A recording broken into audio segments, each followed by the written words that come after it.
उस आदमी से मिलने के लिए औरतों की लाइन लगी हुई थी। मुझे लगा कि कोई ऐसी वैसी बात नहीं होगी, पर जो बातें मैंने सुनी थी वो सारी सच थी। तभी तो इतनी सारी औरतें आई थी। अब इतनी सारी औरतें कोई अजीब सा काम करने तो ना आई होगी, लेकिन जब मेरी बारी आई और मेरे आगे जो औरत खड़ी थी, उसके बाद मैंने जाना था। जब मैंने उस औरत को देखा तो मैं हैरान रह गई, क्योंकि जो काम वो कर रही थी उसके बाद वही काम मुझे भी करना था।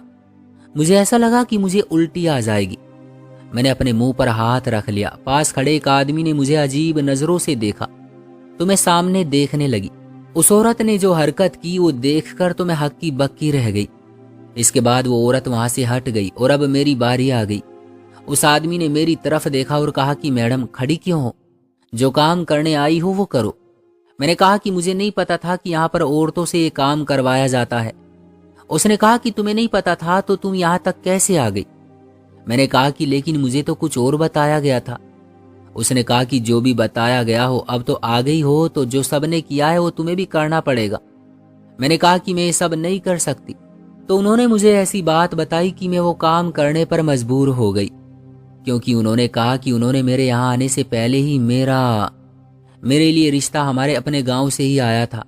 मेरी शादी की उम्र हो चुकी थी, मैं बहुत खूबसूरत थी, लेकिन मेरी माँ मेरी शादी किसी ऐसे घर में करना चाहती थी जहां पर मेरी सास ना हो।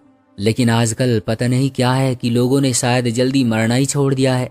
मेरी माँ को उसकी सास ने बहुत ज्यादा तंग किया था, यानी मेरी दादी ने, इसलिए मेरी माँ ऐसा सोचती थी। फिर भी उनको ऐसा कोई घर ही नहीं मिल रहा था। अगर ऐसा कोई घर मिलता तो वो घर मेरे काबिल नहीं होता था। मेरी माँ कहती थी कि क्या करूं, लगता है हमें ही अपनी बात से पीछे हटना पड़ेगा। पर फिर मेरी माँ ने एक ऐसा घर तलाश किया जहां पर मेरी सास तो थी, लेकिन वो बीमारी के कारण बिस्तर पर पड़ी थी। उन्होंने कहा कि 2 महीने से बीमार है और बहुत जल्द इस दुनिया से चली जाएगी। अपने बेटे की शादी करवाना चाहती है और जल्द से जल्द पोते या पोती की शक्ल देखना चाहती है, ताकि अपनी नस्ल को बढ़ता हुआ देखकर इस दुनिया से जाए। मेरी माँ को ये रिश्ता सही लगा, क्योंकि ये लोग काफी अमीर थे और घर में ज्यादा भीड़ भी नहीं थी। उन्होंने मेरी शादी यहीं पर पक्की करवा दी। मुझे लड़के की तस्वीर दिखाई तो मुझे और कुछ कहने की जरूरत ही नहीं पड़ी, क्योंकि मेरा पति बहुत ज्यादा खूबसूरत था। अब तस्वीर देखकर तो इंसान खूबसूरती ही देखता है। तस्वीर के अंदर से इंसान के संस्कार या उसकी हरकतें या बातें तो नजर नहीं आती। तस्वीर इसीलिए दिखाई जाती है कि शक्ल देखी जाए, और शक्ल ही देखी थी मैंने कहा कि मुझे भी ये रिश्ता स्वीकार है। मेरी शादी यहीं पर करवा दी गई। मेरा नाम उर्वशी है और मेरे पति का नाम राजीव था। हमारी शादी हो गई और मैं अपने घर पर आ गई। उन्होंने कहा कि आपकी सास की सेवा पानी करने के लिए एक औरत को रखा हुआ है, इसलिए आपको परेशान होने की जरूरत नहीं है। मुझे तो लगा था कि सब कुछ बिल्कुल ठीक है और ठीक ही रहेगा, लेकिन कुछ समय के बाद वो औरत जो मेरी सास की सेवा करती थी वो चली गई। उसने कहा कि उसके बच्चे छोटे हैं और उसको ये काम नहीं करना, वो अपने बच्चों के पास जा रही है। अभी मेरी शादी को 2 ही हफ्ते हुए थे। मैंने अपने पति से कहा कि कोई और औरत तलाश करो, तो मेरे पति ने कहा कि इस तरह के कामों के लिए औरत बड़ी मुश्किल से मिलती है, तुम 1-2 हफ्ते गुजर करो, मैं किसी को तलाश करता हूँ। मैं गुजारा करने लगी और गुजारा करते करते 2 महीने गुजर गए। मेरी सास बहुत ज्यादा चिड़चिड़ी और बीमार थी। जब उन्हें कोई चीज नहीं मिलती थी तो वो बहुत ज्यादा गुस्सा करती थी, बातें करती थी, बद्दुआएं देना शुरू कर देती थी। कहती थी कि जो मेरी हालत हुई है तुम सबकी भी हो जाएगी। हालांकि कहते हैं कि अगर कोई इंसान बीमारी में पड़ा है तो उसे दूसरों के लिए प्रार्थना करनी चाहिए ईश्वर से, क्योंकि उसकी प्रार्थना भगवान जरूर पूरी करते हैं। मेरे पति ने मुझे यही कहा हुआ था कि मैं किसी नौकरानी को तलाश कर रहा हूँ, लेकिन कोई मिल ही नहीं रही। इधर मेरी औलाद नहीं हो रही थी, इधर मुझ पर जितना प्रेशर था। मेरी सास कहने लगी कि मैं तो लगता है पोते की शक्ल देखे बगैर ही मर जाऊंगी। तुम लोगों के यहाँ अभी तक बच्चा पैदा क्यों नहीं हो रहा? अभी मेरी शादी का 3रा महीना ही शुरू हुआ था, लेकिन मजबूरी में डॉक्टर के पास चली गई ताकि पता करे कि बच्चा क्यों नहीं हो रहा। डॉक्टर को भी जाकर झूठ बोला कि शादी को 2 साल हो गए हैं। मेरे पति ने कहा कि बस तुम मेरा साथ दो। मैं उसका साथ देती थी, पर अभी से ही थक गई थी, क्योंकि उसका साथ देने में हर तरफ से मेरा ही नुकसान हो रहा था। लेकिन मेरे पास और कोई ऑप्शन भी नहीं था। मैं उसी का साथ दे सकती थी तो बस उसी का साथ देने लगी, और हर बात भी मान रही थी। डॉक्टर को जाकर कह दिया कि बच्चे नहीं हो रहे। डॉक्टर ने चेकअप किया तो उसने कहा कि आपके अंदर तो काफी बड़ा मसला है। आपकी बच्चेदानी के पास पानी की थैलियां बनी हुई हैं। जब तक वो ठीक नहीं होती है आप कभी भी मां नहीं बन पाएंगी। मेरे पति ने भी अपना सर पकड़ लिया और मैंने भी। मेरे पति ने कहा कि अब मैं क्या करूं, मेरी माँ की आखिरी ख्वाहिश है। मैंने कहा कि आपको अपनी माँ की आखिरी ख्वाहिश की बड़ी फिक्र है। लोग दुनिया से चले जाते हैं, उनकी बहुत सारी ख्वाहिशें रह जाती हैं। आपको भी क्या मसला है? आप मेरा इलाज शुरू करवा दीजिए। जब इलाज हो जाएगा तो औलाद हो जाएगी। अगर आपकी माँ के नसीब में औलाद की शक्ल देखना लिखी होगी तो वो देख लेगी, और अगर नहीं लिखी होगी तो नहीं देखेगी। मेरे पति ने कहा कि तुम पागल हो, मामला इतना सीधा नहीं है। मेरे बाबा ने बड़ी अजीब सी वसीयत की है। उन्होंने अपनी जायदाद मेरे नाम नहीं की है, बल्कि मेरी औलाद के नाम की है। मैंने कहा कि उन्होंने ऐसा क्यों किया? तो मेरे पति ने कहा कि ये तो वही जानते थे, लेकिन उनको भी किसी के साथ कोई मोहब्बत नहीं थी। बस ऐसे ही हमें अपमानित करने के लिए उन्होंने ये सब कुछ किया कि जाते जाते भी हमें सुकून ना मिले। मैंने कहा तो इसका क्या मतलब है? उसने कहा कि अगर मेरी औलाद नहीं होगी तो 3 साल के बाद ये सारी जायदाद मेरे चाचा के पास चली जाएगी। मैंने अपना सर पकड़ लिया। मैंने कहा कि ये किस किस्म की हरकत है? उसने कहा कि कानूनी शतरंज है ये, इसमें इस तरह की हरकतें होती हैं। अब हम क्या करें, तुम ही बताओ। तभी तो मेरी माँ को औलाद चाहिए। मैंने कहा कि आप बस मेरा इलाज शुरू करवाएं, मैं कुछ भी करने को तैयार हूँ। परहेज भी करूंगी, जो डॉक्टर कहेगी वो सब कुछ करूंगी। अब इससे ज्यादा तो मैं कुछ नहीं कर सकती। मेरे पति ने कहा कि हाँ, लेकिन अगर तुम्हारे यहाँ फिर भी औलाद ना हुई तो जायदाद बचाने के लिए मुझे तुम्हें छोड़कर दूसरी शादी करनी पड़ेगी। ये बात सुनकर तो मेरे कदमों तले से जमीन ही निकल गई। मैंने कहा कि अभी हमारी शादी को 3 महीने हुए हैं। मैंने आपके साथ कोई बुराई नहीं की, आपको कोई दुख नहीं दिया। आपका हर तरह से साथ देने की कोशिश कर रही हूँ और आप मुझसे दूसरी शादी की बातें कर रहे हैं। उसने कहा कि तुम समझ नहीं रही हो, करोड़ों की जायदाद है। क्या इसको बचाने के लिए मैं कुछ सालों के लिए दूसरी शादी नहीं कर सकता? मैंने कहा कि फिर क्या करेंगे? जायदाद हासिल करके उस औरत को छोड़ देंगे मेरे लिए? मेरे पति ने कहा कि हाँ बिल्कुल, जब हमें जायदाद मिल जाएगी तो उस औरत को छोड़ दूंगा और हम दोनों फिर से एक हो जाएंगे। मैंने कहा कि जो किसी का बुरा करने का सोच रहा हो उसके साथ अच्छा कभी भी नहीं होता। मेरा पति खामोश हो गया। उसने कहा कि अच्छा, फिलहाल इलाज शुरू करवाते हैं, अभी तो वक्त है, ऊपर वाला खैर करेगा। लेकिन मैं तुम्हें पहले ही बता रहा हूं कि अगर तुम्हारे औलाद ना हुई तो जायदाद बचाने के लिए मुझे किसी और औरत से शादी करनी पड़ेगी, वो भी वक्त से पहले, ताकि 3 साल से पहले मेरी गोद में मेरा बच्चा हो और सारा कुछ उसके नाम हो जाए। इस बात से कोई फर्क नहीं पड़ता कि बेटा हो या बेटी, बस मेरी औलाद होनी चाहिए। मैं तो बड़ी बुरी फंसी थी। मैंने अपनी माँ से कहा कि आपने मेरे साथ क्या कर दिया? तो मेरी माँ ने कहा कि मुझे थोड़ी पता था कि इन लोगों के साथ ये सारे मामले हैं। मैंने तो बस वही चीज देखी जो मैं देखना चाहती थी, कि उसकी माँ मरने वाली है। मैंने कहा कि उन्होंने इस मामले में भी आपसे झूठ बोला है।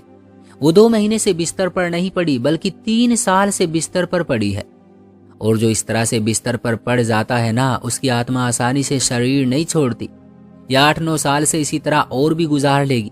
मैं बहुत बुरी फंसी थी। मेरे सर पर टेंशन थी, मेरे सर पर तलवार लटक रही थी। बच्चा पैदा करने का बहुत प्रेशर था, नहीं तो मेरा घर बर्बाद हो जाता। अगर कोई औरत आ जाती तो उसके बाद क्या गारंटी थी कि वो वापस चली जाती? अगर वो कोई चालाक औरत होती तो वो मेरे पति को अपनी चाल में फंसाकर उसकी जायदाद भी हड़प सकती थी, और फिर मेरा पति ना घर का रहता ना घाट का। आजकल कोई भी औरत मासूम नहीं होती। आजकल जमाना ही नहीं है मासूमियत का। कोई भी मासूम नहीं है। वो जमाने नहीं है जब ऐसी लड़कियां मिलती थी जो रिश्ते की बात सुनती थी तो नजरें झुका लेती थी। उन लोगों को तो किसी भी बात का पता ही नहीं होता था। आजकल तो हर कोई अपने पेट पर हाथ मारता है। सबको अपनी पड़ी है, मुझे भी तो अपनी पड़ी थी। मैं बुरी तरह परेशान हो गई। जब मुझे मोहल्ले की एक औरत ने इस सारे मसले का एक हल बताया तो मैं सुनकर हैरान भी हुई, और मैंने कहा कि हाँ, मैं ये सब करने को तैयार हूँ। बात बड़ी अजीब थी, लेकिन मेरे पास और कोई रास्ता नहीं था। उसने मुझे बताया कि यहाँ पर एक बाबा रहते हैं, जो भी औरत उनके पास जाती है इस मामले का फौरन हल हो जाता है और उसके यहाँ औलाद हो जाती है। उसने ऐसी ऐसी औरतों की मदद की है जो 10-10 सालों से बांझ थी, लेकिन जैसे उसके पास गई उनके यहाँ औलाद हो गई। मैंने कहा कि क्या वाकई? उसने कहा कि हाँ, लेकिन बहुत ज्यादा सब्र से काम लेना पड़ता है, क्योंकि वो जिस भी औरत का इलाज करते हैं कभी कभी उसका बच्चा 9 महीने में नहीं बल्कि 15 महीने में होता है। मैंने ये बात सुनी तो मैं हैरान रह गई। मैंने कहा कि ऐसा कैसे हो सकता है। उसने कहा कि ऐसा हुआ है, हमारे गांव में एक औरत थी जिसने उससे इलाज करवाया था। उस औरत को उसका पति तलाक की धमकियां देता था, कहता था कि तुमसे तलाक ले लूंगा, अगर तुमने मुझे बच्चा पैदा करके नहीं दिया तो मैं दूसरी शादी कर लूंगा। वो औरत बड़ी परेशान थी। हर तरफ से उसने इलाज करवाया लेकिन उसका कोई मामला सेट ना हुआ। फिर वो उन बाबा के पास चली गई, उन्होंने उसका इलाज किया और 9 क्या बल्कि 15 महीने गुजर गए। सब लोगों ने कहा कि इसके अंदर बच्चा है ही नहीं, इसको कोई और ही मसला है, इसको कोई बीमारी है। वो खुद भी बड़ी परेशान थी। वो बहुत दूर दराज गांव में रहती थी। उसने अल्ट्रासाउंड नहीं करवाया था। वो बाबा कहते थे कि जिसका मैं इलाज करूंगा वो अल्ट्रासाउंड नहीं करवाएगा, इसलिए वो और भी ज्यादा परेशान थी। उसके घर वालों ने उसे और भी ज्यादा ताने देना शुरू कर दिए कि उसने हमारा 1.5 साल बर्बाद कर दिया। ये कहकर के बच्चा पैदा करने वाली है लेकिन इसके अंदर कोई बच्चा नहीं, इसको तो कोई बीमारी है। और 15 महीने के बाद उसने 3 बेटियों को जन्म दिया था। मैं हैरान रह गई। मुझे उस औरत ने उस औरत की तस्वीरें भी दिखाई।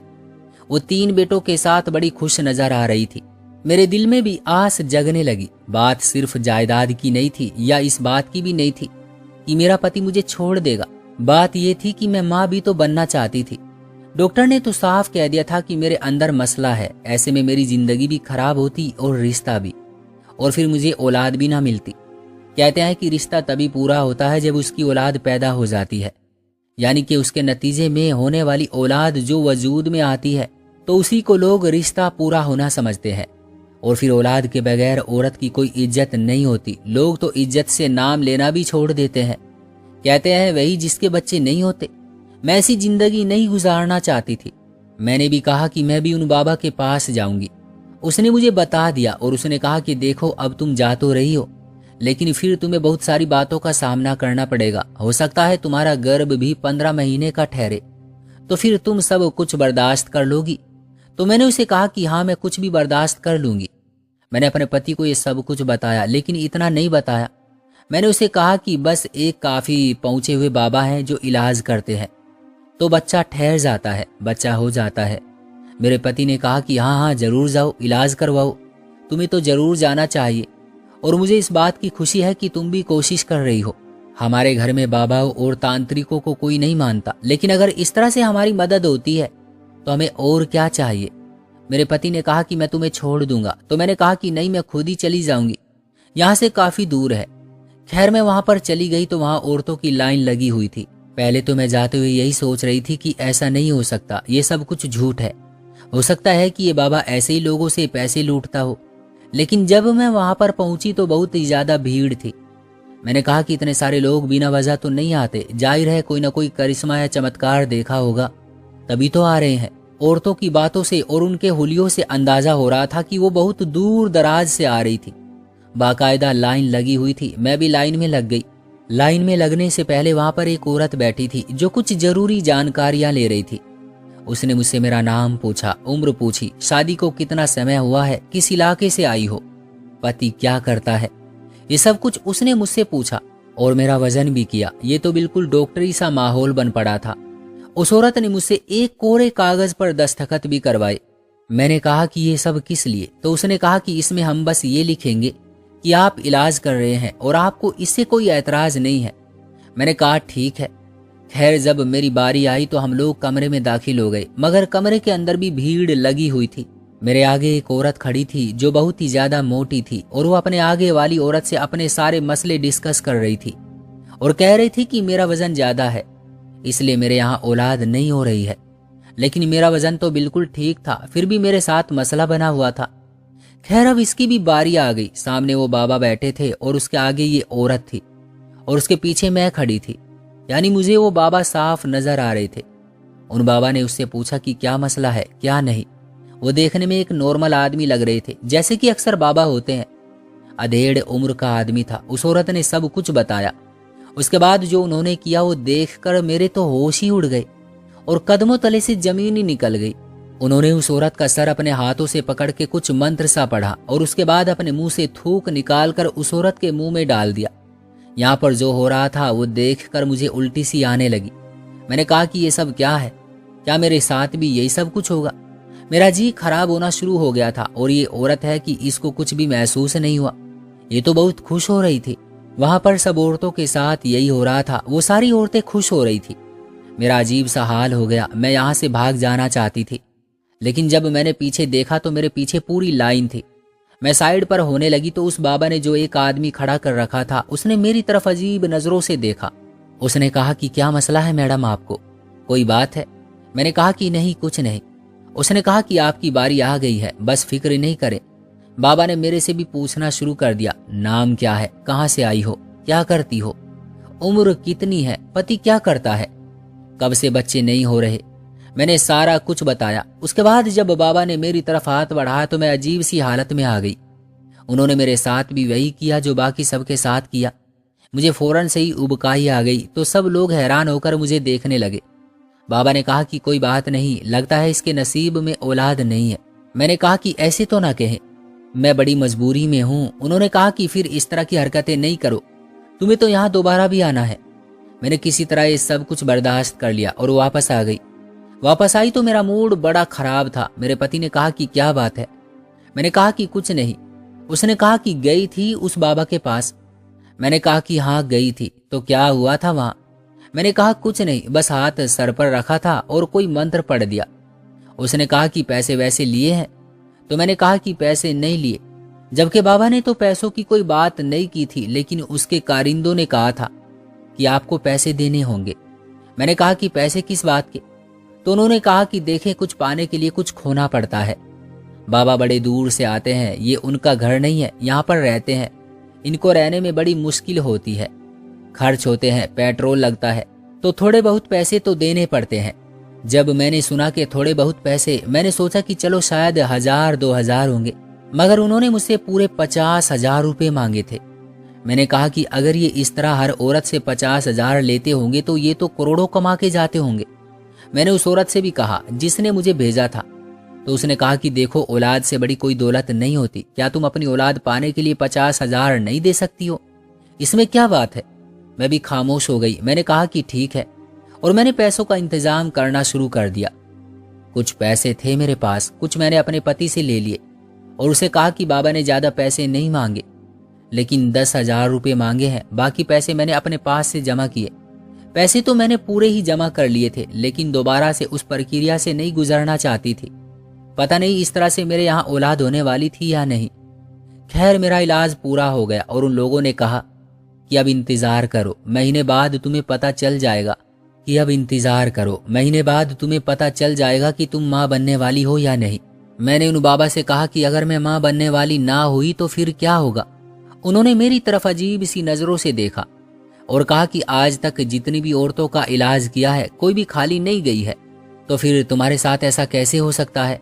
फिक्र नहीं करो, तुम्हारे यहाँ औलाद हो जाएगी। बच्चा पैदा करने की तैयारी करो, बच्चे की शॉपिंग करो, घर में सबको बता दो कि तुम्हारे यहाँ औलाद होने वाली है। वो बाबा तो ऐसे कह रहे थे कि जैसे उनकी बात पत्थर पर लकीर है। काश के वाकई ऐसा होता कि उनकी बात वाकई पत्थर पर लकीर होती, मेरा काम हो जाता, मुझे और क्या चाहिए था। पर मेरे दिल में अभी भी डर था। कहते हैं कि अगर आप अच्छा सोचते हैं तो आपके साथ अच्छा ही होता है, लेकिन मैं सिर्फ बुरा सोच रही थी। मुझे पता था कि कुछ होने वाला नहीं है। बाबा ने जिस अजीब से तरीके से हमारा इलाज किया था, मुझे नहीं लगता था कि उससे कुछ भी हो सकता था, लेकिन उसने हमें खाने के लिए दवाइयाँ भी दी थी, और दवाइयाँ बहुत ही ज्यादा अजीब थी, जिनको खाकर मेरी तबीयत बहुत खराब रहने लगी, यहाँ तक कि मुझे उल्टियाँ लग गई। मेरी सास ने कहा कि लगता है कोई खुशखबरी है, पर मुझे पता था कि यह हालत उन दवाइयों के खाने की वजह से हुई है। मेरा पति मुझे बार बार कह रहा था कि डॉक्टर के पास चलते हैं, लेकिन मैं नहीं जा रही थी। आखिर मेरी तबीयत इतनी खराब हो गई कि मैं बेहोश हो गई और वो मुझे डॉक्टर के पास ले गया। मुझे होश आया तो मेरा पति मेरे पास ही बैठा था। उसने कहा कि डॉक्टर ने कहा है कि 2-4 घंटे तुम्हें यहीं पर रखना पड़ेगा। मैंने कहा कि मेरी तबीयत बड़ी खराब है, दरअसल उन दवाइयों की वजह से। उसने कहा कि दवाई को मत कोसो, दवाइयों ने तो अपना काम कर दिया है, क्योंकि माँ बनने वाली हो तुम। मैंने ये बात सुनी तो हैरान रह गई। मेरा पति मेरे से भी ज्यादा खुश था, क्योंकि उसको ना सिर्फ औलाद बल्कि वो करोड़ों की जायदाद मिलने वाली थी। मैंने कहा कि ये कैसे हो गया? उसने कहा कि कैसे क्या हो गया, तुमने खुद ही तो कहा था कि जो भी उस बाबा से इलाज करवाती है उसका भला हो जाता है। मैंने कहा कि हाँ, लेकिन मुझे उम्मीद नहीं थी। उसने कहा कि उम्मीद रखो, ऊपर वाला उम्मीद रखने वालों की ही तो मदद करता है। मैं भी खुश हो गई। मैंने डॉक्टर से दोबारा पूछा। डॉक्टर ने कहा कि आपका तो दूसरा महीना भी खत्म होने वाला है और आप अस्पताल भी नहीं आई। मैंने कहा कि मुझे लगा कि शायद दवाइयों की वजह से मेरी तबीयत खराब हो रही है। उसने कहा कि तबीयत खराब नहीं हुई, तबीयत बिल्कुल ठीक हो गई है। मैं भी खुश हो गई और उन बाबा को शुक्रिया बोलने के लिए गई तो पता चला कि वो तो दूसरे शहरों में चले गए हैं, वो यहाँ पर नहीं है। मैंने कहा कि कितना भला कर गए हैं मेरा, वो भी सिर्फ 50,000 रुपये में, और मेरे पति के मुताबिक तो सिर्फ 10,000 रुपयों में ही। उसने कहा कि ये वाकई काम हो गया। फिर मेरी वो सहेली जिसने मुझे उस बाबा के बारे में बताया था, मैंने जाकर उसको शुक्रिया कहा। मेरी औलाद होने वाली थी। मेरा हमल बहुत लंबा गया। मुझे लगा कि शायद मेरा हमल भी 15 महीने पर जाएगा, लेकिन 15 महीने से कुछ कम पर था। डॉक्टर ने कहा कि आपका बच्चा बिल्कुल ठीक है, आपको दर्द नहीं हो रहा। उन्होंने कुछ जरूरी दर्द देकर मेरा ऑपरेशन करवाया। पर जब मेरा बच्चा पैदा हुआ तो हम सब हैरान रह गए, क्योंकि वहां पर उन बाबा का एक चेला आ गया। उसने कहा कि ये बच्चा तो हमारा है, हम जिसका भी इलाज करते हैं तो वो बच्चा हमारा होता है। मेरे पति ने कहा कि तुम्हारा बच्चा कैसे हो सकता है, ये क्या बात है? उन्होंने कहा कि आपकी पत्नी ने हमें लिख कर दिया है। दरअसल उन्होंने मुझसे कोरे कागज पर दस्तखत करवाए थे। उन्होंने कहा था कि इसमें यह लिखा जाएगा कि बस हम आपका इलाज कर रहे हैं और इसमें आपको कोई मसला नहीं है। लेकिन अब कानूनी तौर पर वो लोग इस बच्चे को अपने साथ ले जा सकते थे। हमारे पास एक दूसरे से लड़ने का वक्त नहीं था, ये मुसीबत हम दोनों के लिए थी। उन्होंने कहा कि ठीक है, फिर आप हमें 5 लाख रुपए दे दें तो हम ये कॉन्ट्रैक्ट आपकी आंखों के सामने फाड़ देंगे, नहीं तो हम इस बच्चे को कानूनी तौर पर आपसे ले सकते हैं। हम दोनों पति पत्नी अपना सर पकड़ के बैठ गए। कुछ भी करके 5 लाख जमा करके उनके हवाले किए तो उन्होंने कॉन्ट्रैक्ट फाड़ दिया। अब पता चला कि वो लोगों के साथ क्या कर रहे थे। उनके पास जरूर कोई ऐसा फार्मूला था जिससे बच्चे पैदा होते थे, लेकिन उसके बाद वो इस तरह की हरकतें करके अपनी दुकान चला रहे थे। तभी तो सब कुछ पूछते थे कि आप कहाँ से आई हैं, कहाँ रहती हैं, घर में कितने लोग हैं, पति क्या करता है, ताकि इसी हिसाब से ही उन लोगों को टारगेट कर सके। अगर कोई गरीब आता था तो उसको तो वो कुछ नहीं कहते थे, लेकिन जो लोग अच्छी हालत में होते थे उनके साथ ये खेल खेलते थे। हमें हमारी औलाद तो मिल गई थी। मेरे पति ने कहा कि ये बच्चा हमें बहुत महंगा पड़ गया। मैंने कहा कि ऐसी बात नहीं, ऊपर वाले ने हमें बेटा दिया था। उसके बाद हमारे बाकी मसले भी हल हो गए और जायदाद भी हमारे नाम हो गई। मेरी सास भी बच्चे के साथ 1 साल तक खेलती रही, बहुत खुश रही, और उसके बाद इस दुनिया से चली गई, क्योंकि उनका वक्त आ गया था। हमारे साथ जो भी हुआ अच्छा नहीं हुआ। मेरी जिंदगी की ये कहानी मैं आप लोगों को इसलिए सुना रही हूं कि आप इस तरह के लोगों से दूर रहें। कभी कभी तो ये आपको नुकसान नहीं करते हैं, लेकिन अगर कभी फायदे भी करते हैं तो उसमें भी उनका अपना कोई फायदा जरूर होता है। इसलिए आपको ऐसे लोगों से दूर रहना चाहिए। दोस्तों, क्या ख्याल है आपका इस कहानी के बारे में? कमेंट बॉक्स में हमें जरूर बताइएगा। वीडियो को लाइक और चैनल को सब्सक्राइब कर लीजिएगा ताकि आने वाली वीडियो आपको तुरंत मिले। मुझे दीजिए अगली वीडियो तक इजाजत। तब तक के लिए धन्यवाद।